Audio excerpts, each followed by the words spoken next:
Vamos abrir a nossa Bíblia na carta de Paulo aos Gálatas. Carta de Paulo aos Gálatas.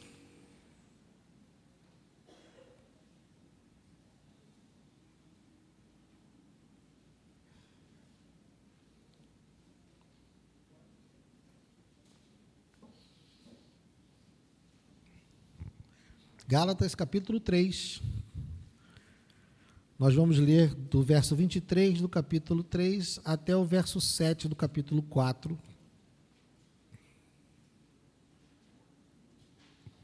Gálatas 3, 23.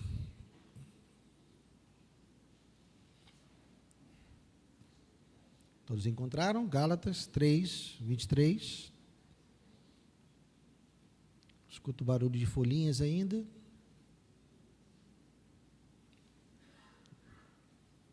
Gálatas 3, 23. Diz assim: Mas, antes que viesse a fé, estávamos sob a tutela da lei e nela encerrados, para essa fé que, no futuro, haveria de ser revelada.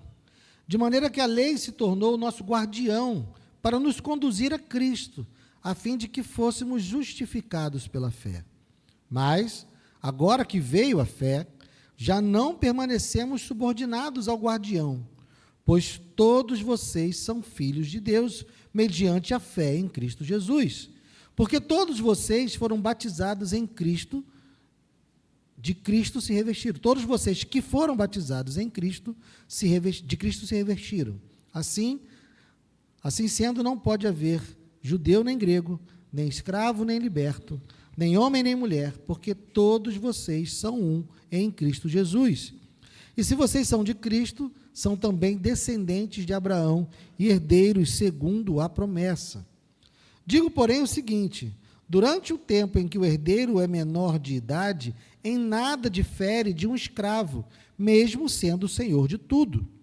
Mas está sob tutores e curadores até o tempo predeterminado pelo Pai.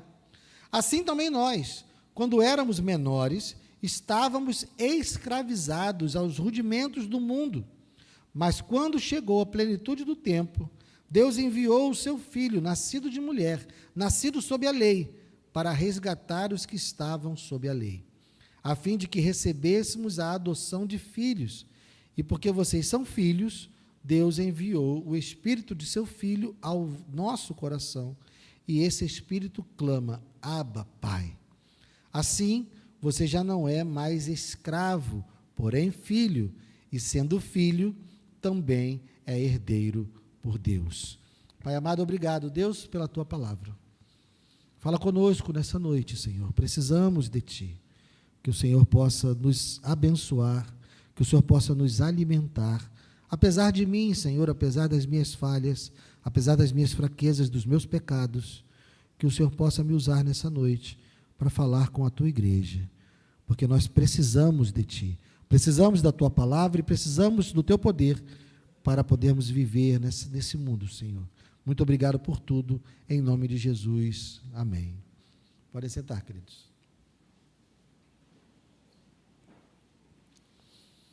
Estamos vendo, nos últimos domingos, uma série que fala a respeito da nossa nova identidade em Cristo, dos benefícios que nós temos ao crermos no Senhor Jesus, entregarmos a nossa vida a Ele, e de como isso nos traz uma nova identidade, e quais são as implicações dessa nova identidade, as características dessa nova identidade. Nós já vimos que em Cristo nós somos novas criaturas.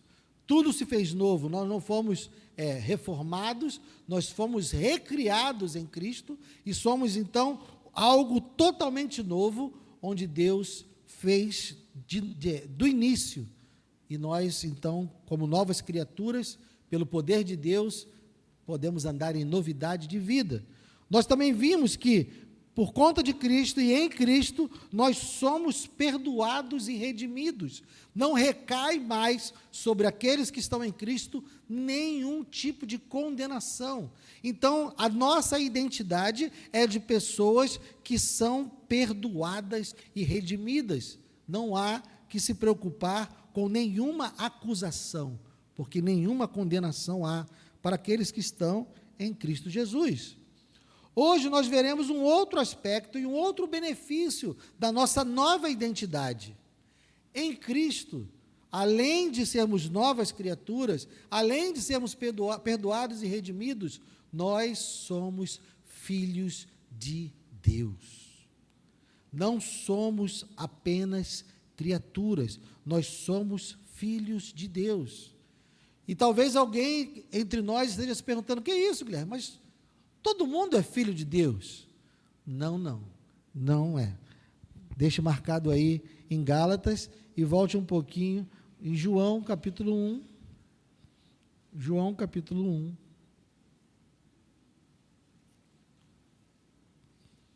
Dos versos 11 ao 13.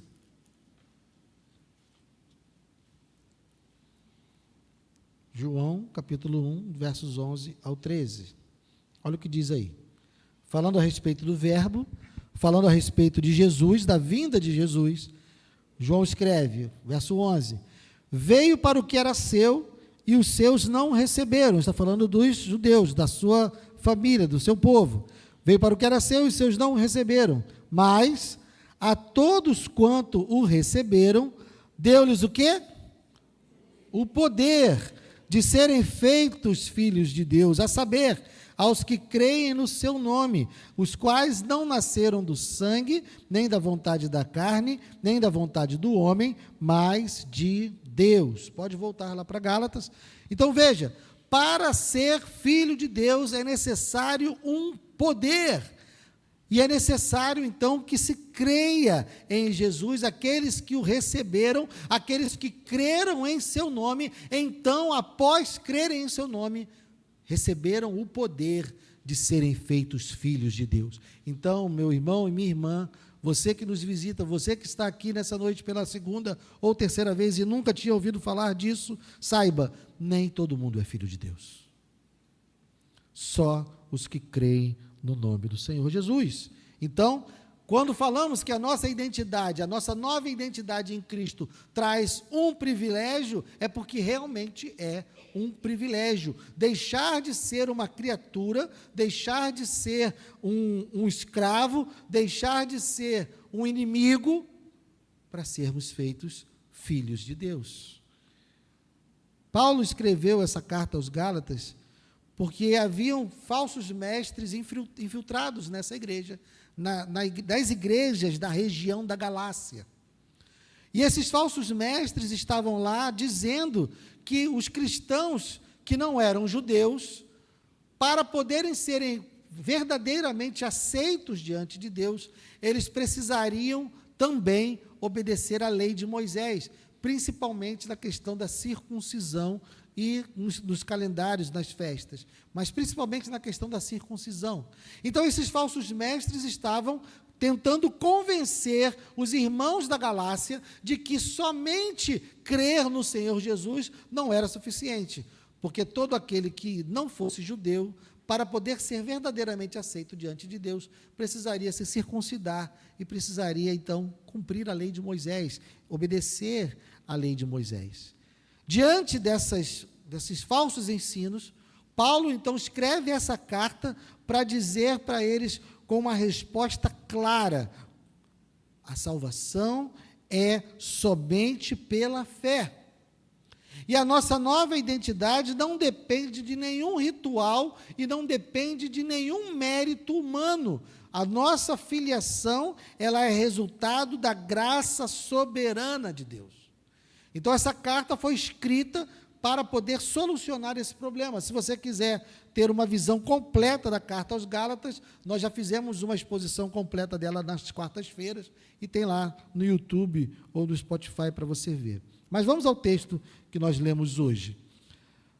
Antes de Cristo, nós éramos como escravos sob a tutela da lei. Veja, versos 23 ao 25.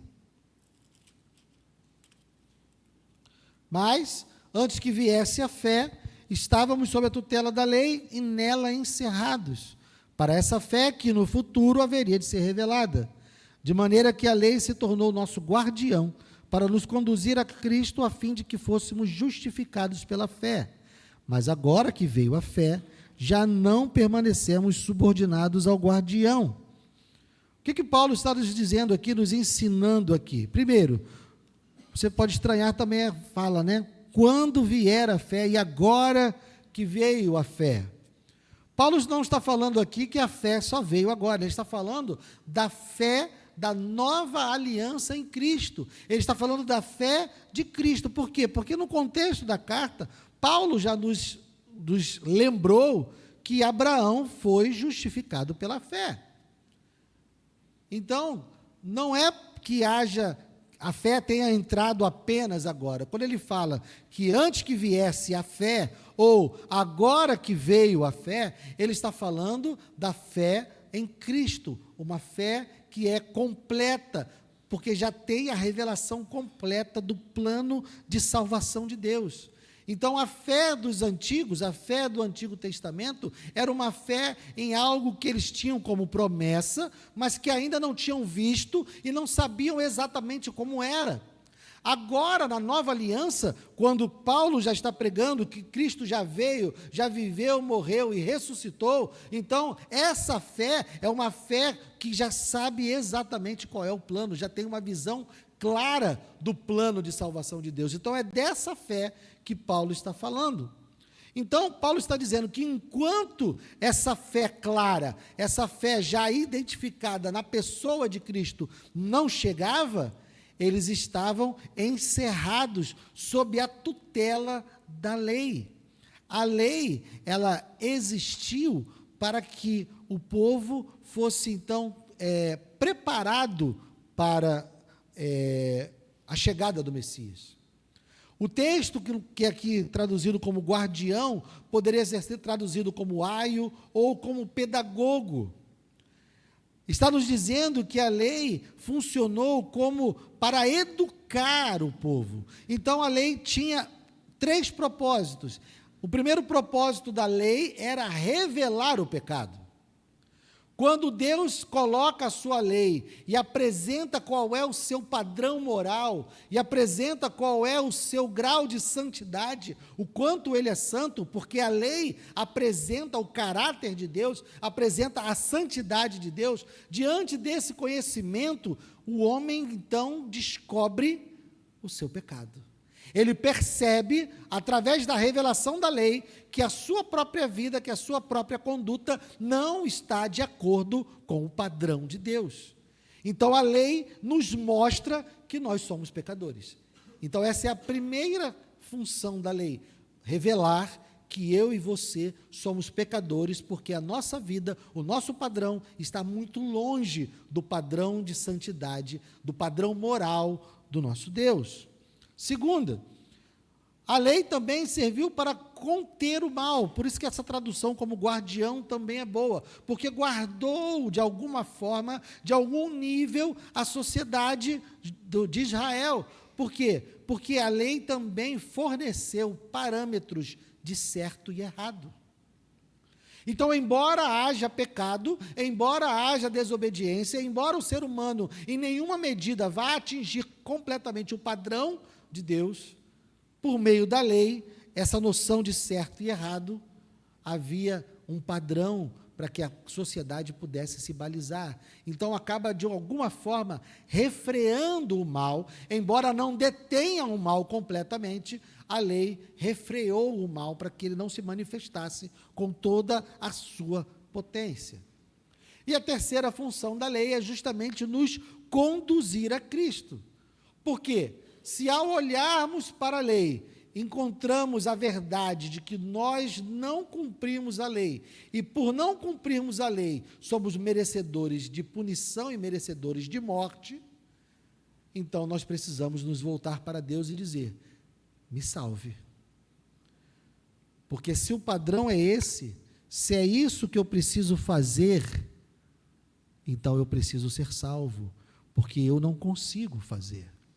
Então, a lei, ela tem esses 3 usos, e enquanto não se manifestava a fé, enquanto Jesus não vinha, enquanto o Messias, o Cristo não vinha, essa lei cumpriu esse papel de colocar no coração dos homens que eles precisavam de um Salvador, porque eles não tinham condições de salvar a si mesmos. Então, Paulo está dizendo aqui na carta que nem mesmo os judeus poderiam se salvar pela lei de Moisés, quanto mais os gentios, quanto mais as pessoas da igreja da Galácia. Então, Paulo está dizendo que a lei não tinha o papel de salvar. O que a lei tinha era o papel de nos conduzir até Cristo. Então, no 25 ele diz, mas agora que veio a fé, ou seja, agora que o Cristo se manifestou, agora que Jesus já veio e já morreu pelos nossos pecados e ressuscitou, e foi assunto aos céus, está à direita de Deus Pai intercedendo por nós, então, agora já não permanecemos subordinados ao guardião. A lei não tem mais como cumprir esses papéis. Ela é apenas a revelação da santidade de Deus e do padrão moral de Deus. Então, somente em Cristo é que essa lei vai ser completamente obedecida. Porque a lei também forneceu o padrão de obediência que Jesus deveria ter para que ele pudesse ser o nosso substituto. Então, Jesus, quando veio ao mundo, ele diz o quê? Eu não vim revogar a lei, mas vim cumprir. Então, Jesus veio cumprir a lei no nosso lugar.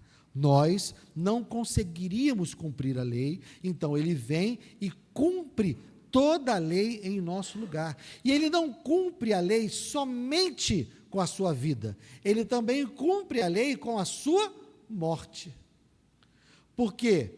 Porque a lei diz como uma pessoa justa deveria viver, e ele vive como uma pessoa justa. E a lei também diz como um pecador deve morrer, e ele morre como um pecador. Então, a obra de Cristo está completamente ligada à lei também. Jesus cumpre a lei completamente, e nós, então, somos beneficiados pela obra que ele realiza. Porque se ele viveu como um justo e morreu como um pecador, para que nós, que vivemos como pecadores, possamos, então, ter um prêmio de alguém justo. É aquilo que o R.C. Sproul chama de dupla troca.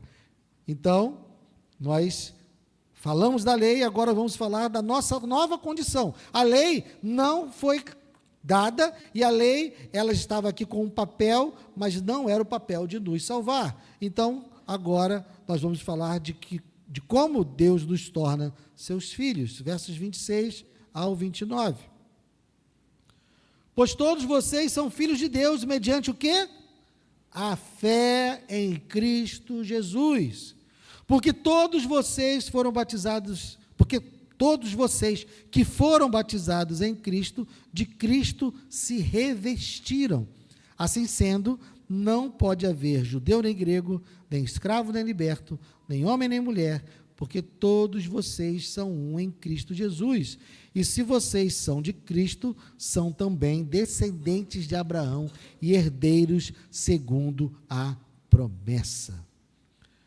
Com a fé, então, com a fé que se manifestou, com a fé que chegou através de Cristo, a fé da nova aliança, com essa fé, então, tanto os judeus que conheciam a lei, quanto os gentios que não conheciam a lei, são feitos filhos de Deus.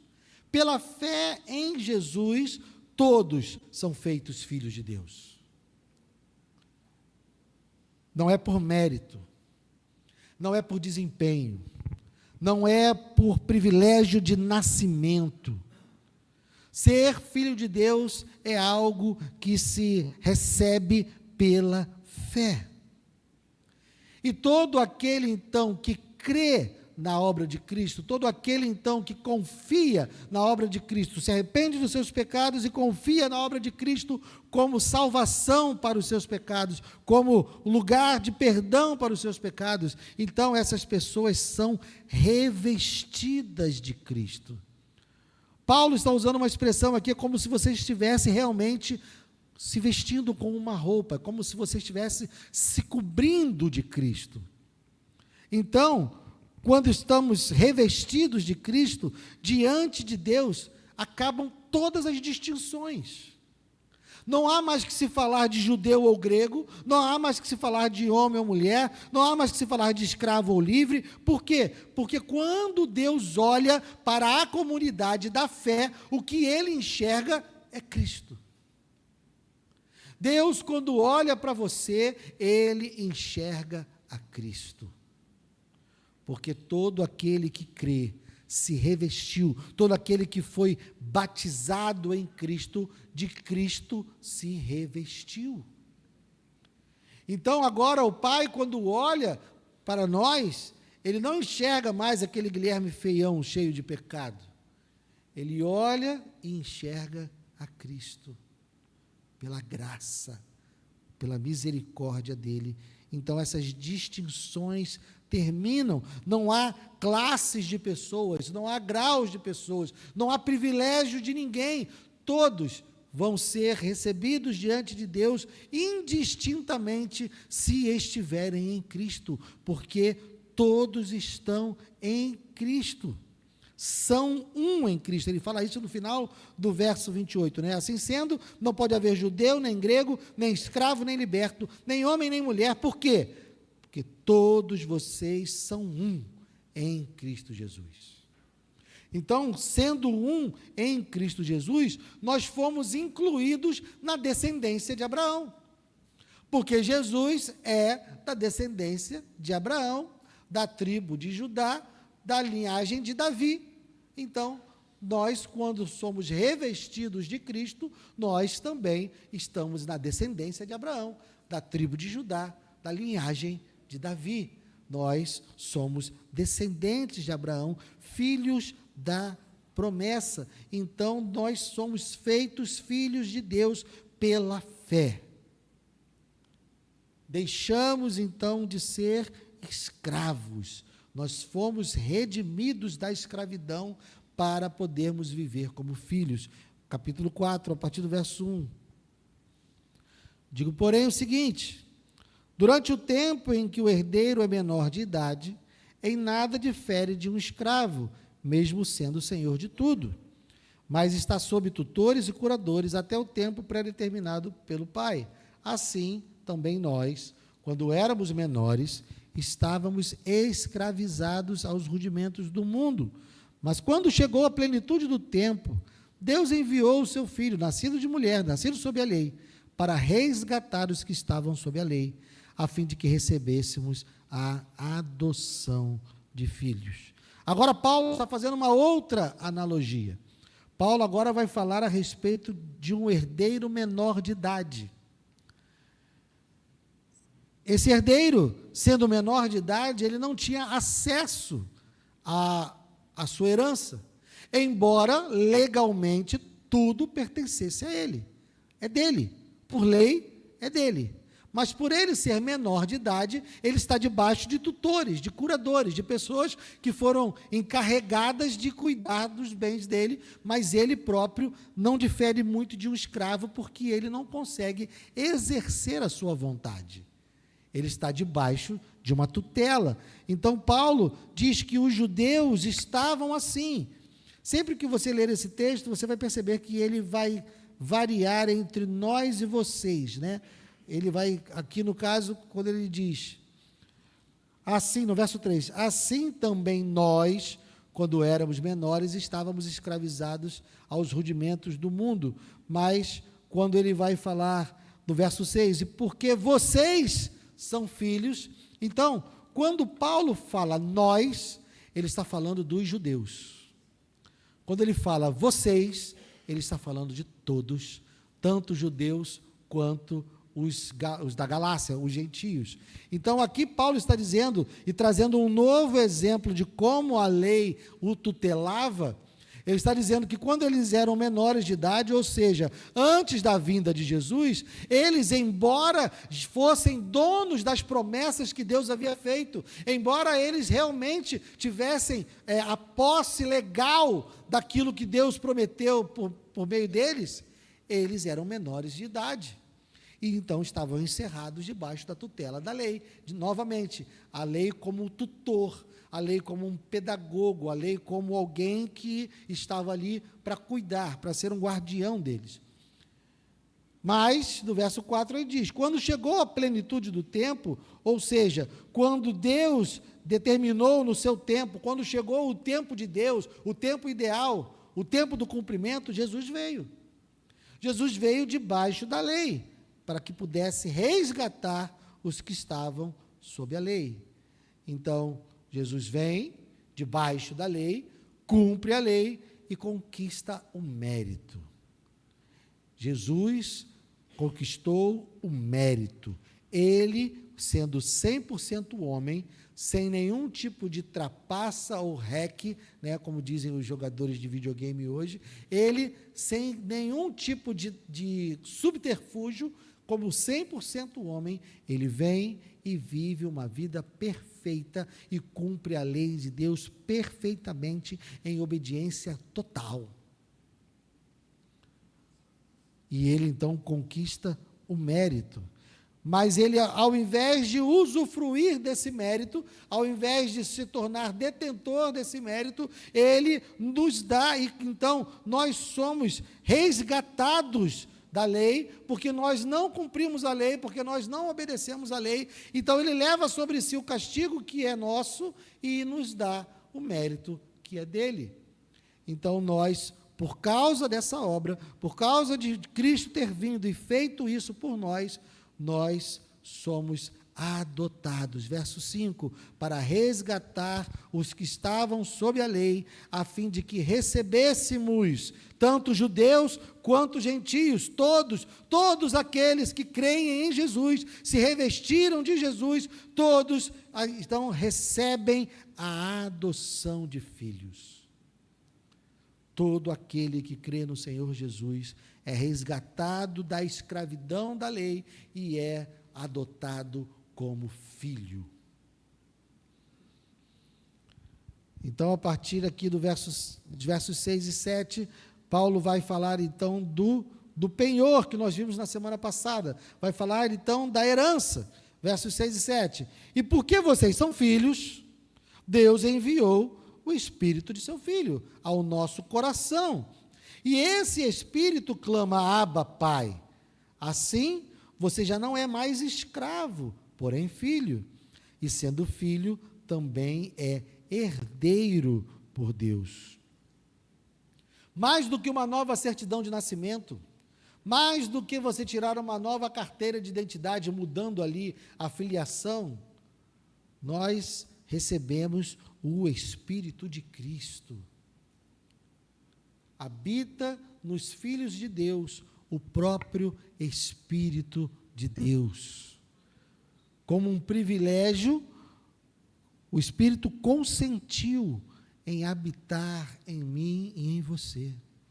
Todo aquele que crê no Senhor Jesus é morada do Espírito Santo, recebeu o Espírito Santo como penhor, como um adiantamento da nossa herança. Então o Espírito é isso, ele é uma comprovação, uma garantia, como nós vimos na semana passada, onde lemos em Efésios, onde ele é um selo. O Espírito Santo nos foi dado como garantia, como adiantamento da nossa herança. Então nós podemos ter a certeza de que tudo aquilo que Deus prometeu já é nosso, já nos pertence, já podemos dizer: somos cidadãos da Nova Jerusalém.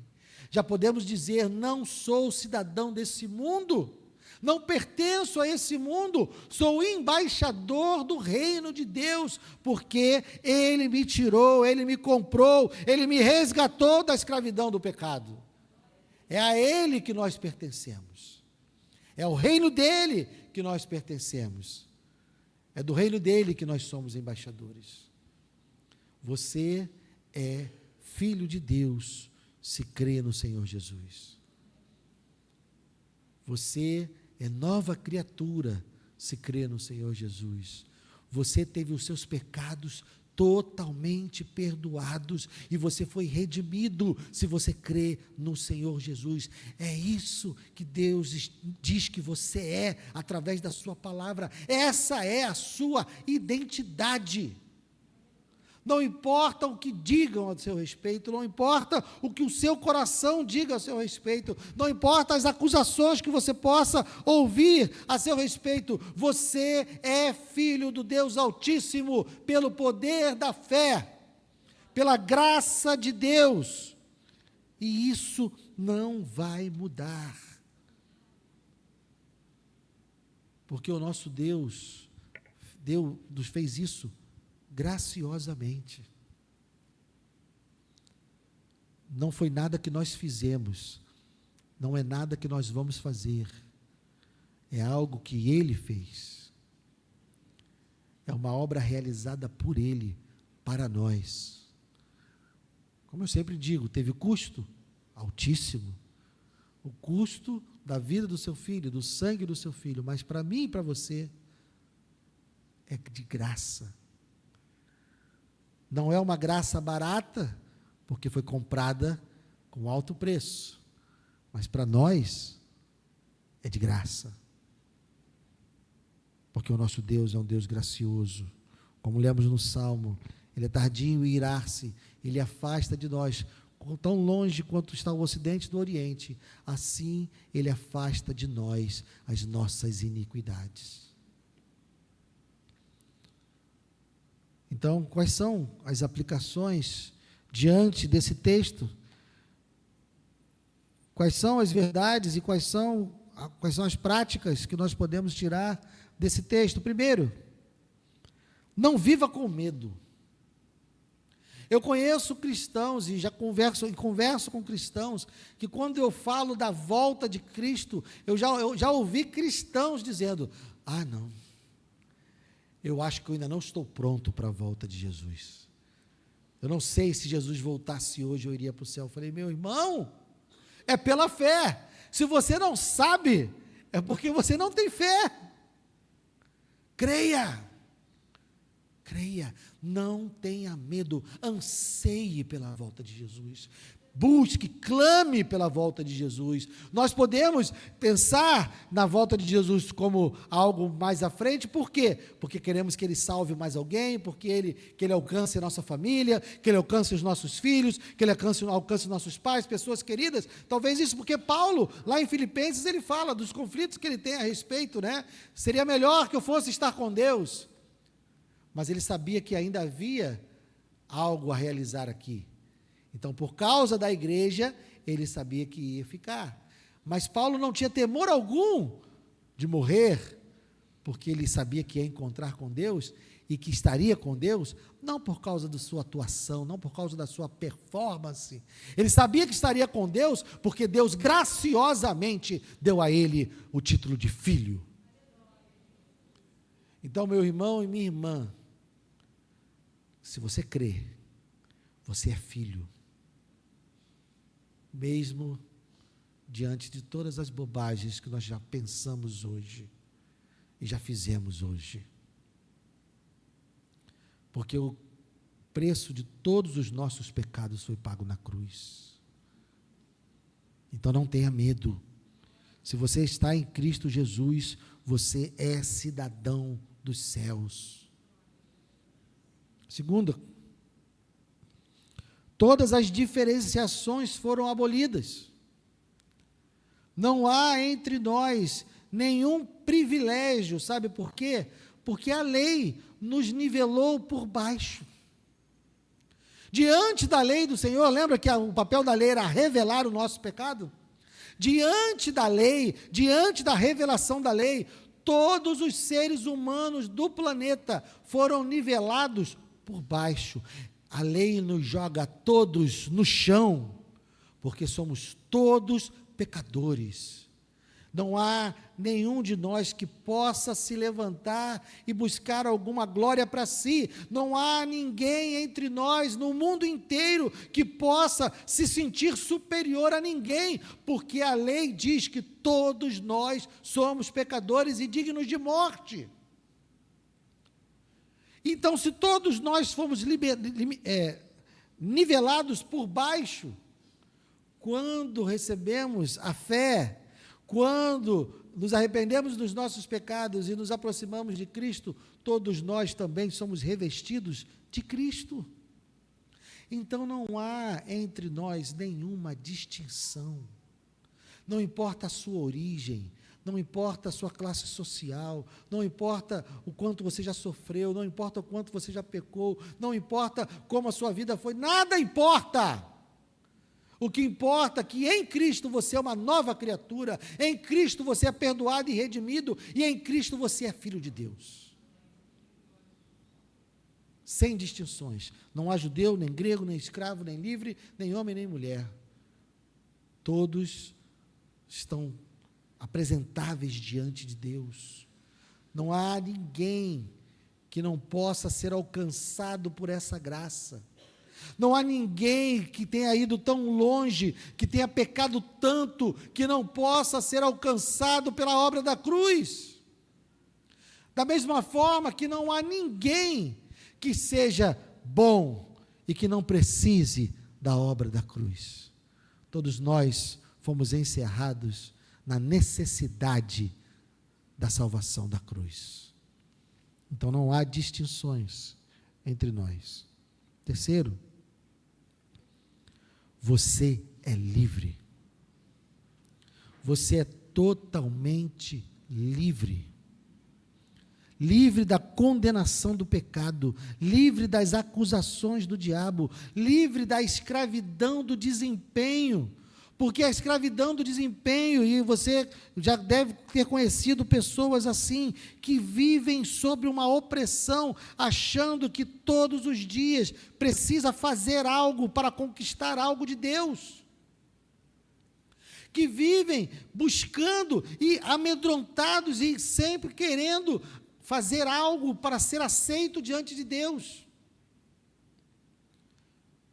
Parecem pessoas que têm aquela síndrome ou uma sequela da criação paterna ou materna, que foi subjugado de tal forma que vive de uma maneira que tem que agradar sempre seu pai, e acha que está sempre sendo insuficiente, como se tudo que você faz está errado, tudo que você faz não serve, tudo que você faz não presta. Não é para vivermos assim diante de Deus. Deus recebe você não por conta do seu desempenho, Deus recebe você por conta da cruz, por conta da fé em Cristo Jesus. Você é aceito diante de Deus totalmente, você é amado por Deus totalmente. Deus ama você com a plenitude do seu amor, e Ele ama você desse jeito muito antes de você saber. Não foi nada que você fez para que Ele te amasse, e não tem nada que você faça para Ele deixar de te amar.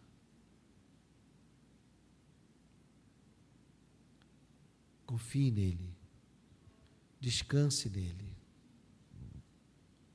entregue a sua vida a Ele, porque todos esses benefícios são para aqueles que creem, todos esses benefícios são para aqueles que se arrependeram dos seus pecados e entendem que precisam desse perdão, e que buscam viver uma vida que demonstra gratidão a Ele.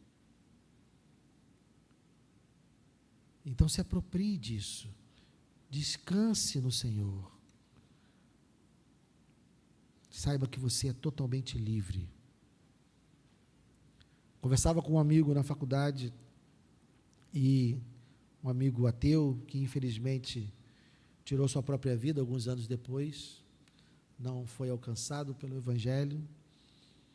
Tive o impacto de receber uma ligação dele no dia que ele se matou, e ainda tentei falar, ainda tentei socorrê-lo, mas não foi suficiente. E esse jovem, ele dizia para mim: Guilherme, liberdade é fazer o que você quer. E eu dizia: liberdade é poder obedecer a Deus sem ser escravo do pecado. Nós somos livres para obedecer. Nós somos livres para fazer a vontade de Deus. Porque a escravidão da qual o Senhor nos libertou é a escravidão do pecado. Então, se nós vivemos para pecar, é porque ainda somos escravos. Você é livre para fazer a vontade de Deus. Se aproprie dessa nova identidade para poder fazer a vontade de Deus. Se aproprie dessa nova identidade para você poder viver uma vida de quem é filho, que carrega a imagem e semelhança do seu Pai. É um privilégio conquistado na cruz, por mim e por você. E o nosso Pai nos chama a participar da mesa. O nosso Pai nos chama a sentar-se com Ele, para que nós sejamos lembrados, porque nós temos a inclinação a nos esquecer, para que nós sejamos lembrados daquilo que Ele fez por nós, lembrados de que as nossas acusações e os nossos pecados foram punidos na cruz. Lembre-se disso quando você estiver participando da mesa. Os irmãos que vão nos ajudar com a ceia podem se aproximar, por favor.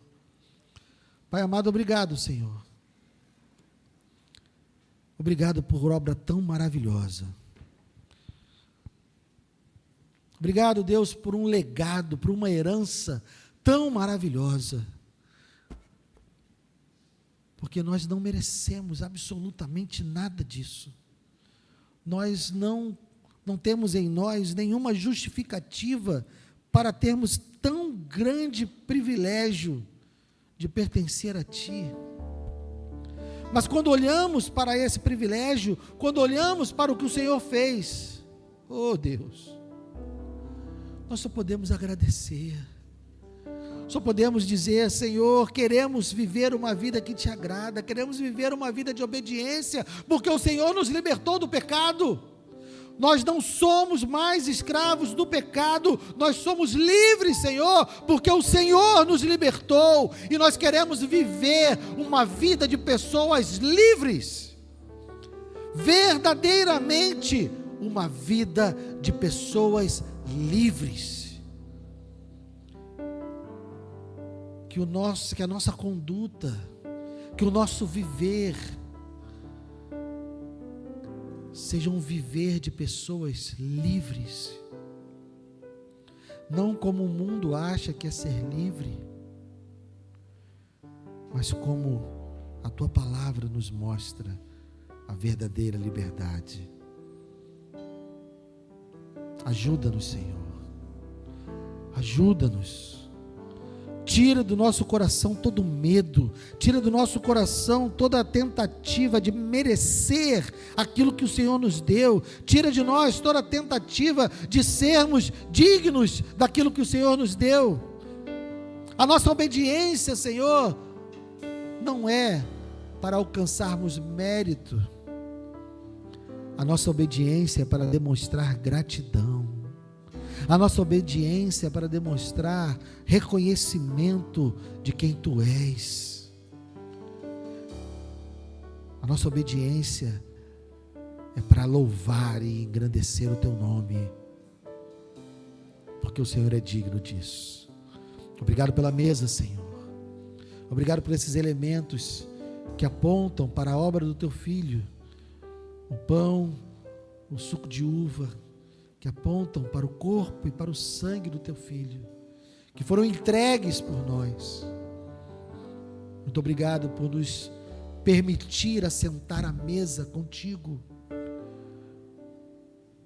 e por nos dar todas essas bênçãos das quais nós já somos donos, porque o Senhor nos deu. Que ao participarmos, ó Deus, dessa mesa, que sejamos lembrados da nossa aliança contigo. Que o Teu Espírito nos mova a reafirmar o nosso compromisso contigo, de vivermos uma vida que Te agrade, Senhor. Perdoa os nossos pecados. Perdoa, Senhor, as nossas fraquezas, as nossas falhas. E muito obrigado, Deus, por nos colocar na sua família e nos chamar de filhos. Te louvamos em nome de Jesus. Amém. Pode servir.